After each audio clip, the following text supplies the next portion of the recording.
Hi, my name's Katie Trahan, and I'll be presenting on long-term athlete development.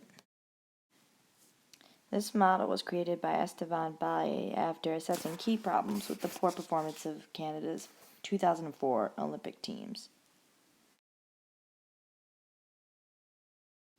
This model is a training, competition, and recovery program that is based on a biological age rather than a chronological age. The periods of this training plan are based on the developmental needs of an athlete at all stages of their life, basically from when they're youth to when they're a grown adult. The big picture of this model is that participation in a variety of sports at a young age is always encouraged and, in fact, helps the athlete to become better in the long run. There are 7 stages of this model, so we're going to dive right into the stage 1. Stage 1, which is called Active Kids, focuses basically on basic fundamental movements. So competition at this stage is not necessary.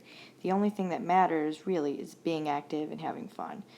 This developmental stage occurs between the ages of 0 and 5 for most kids, and is a good example of this stage would be a young kid playing just pee-wee soccer, going out to meet new friends and have fun.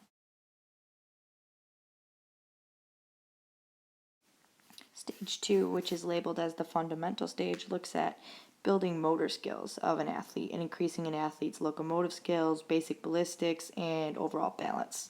So this happens around the ages of 6 to 9 for males and the ages of 6 to 9 for females as well. So a good example of this stage would be a kid who is learning jumping jacks for the first time and running around cones with a ball.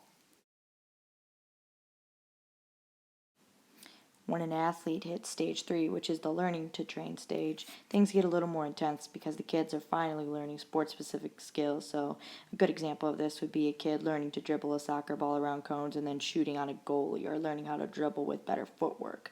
So, this stage generally occurs for males between the ages of 9 to 12, and for females between 8 and 11.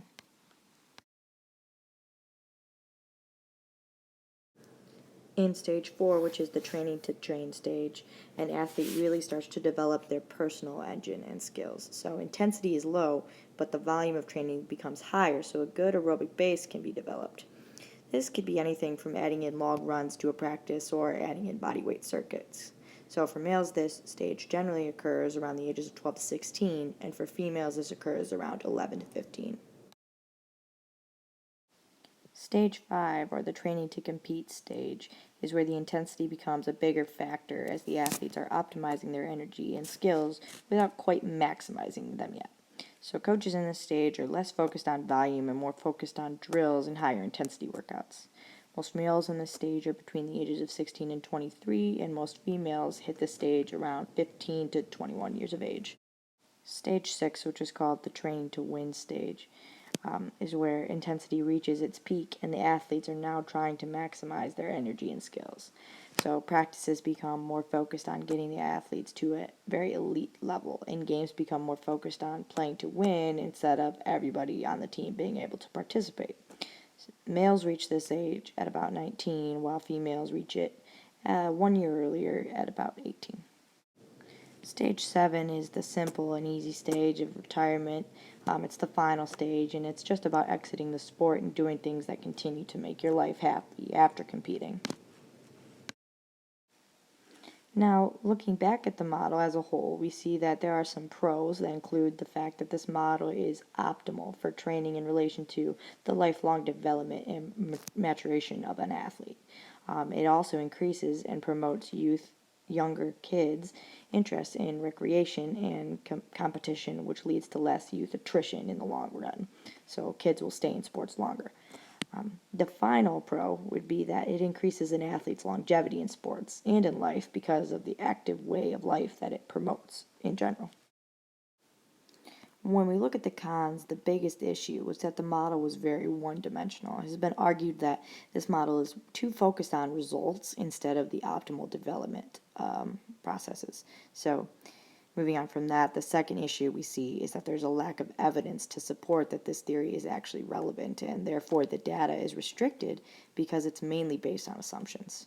A third and final flaw of the idea is that the model is too generic and never really goes into enough detail about development for the different types of athletes that are out there and competing. It's not individualized enough.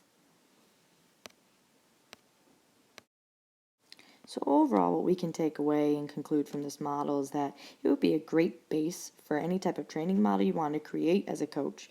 But in order to reach a greater amount of success for your team and a greater amount of sports specificity, there's still some work that needs to be done and added to your training plan. So thank you for watching, and have a good one.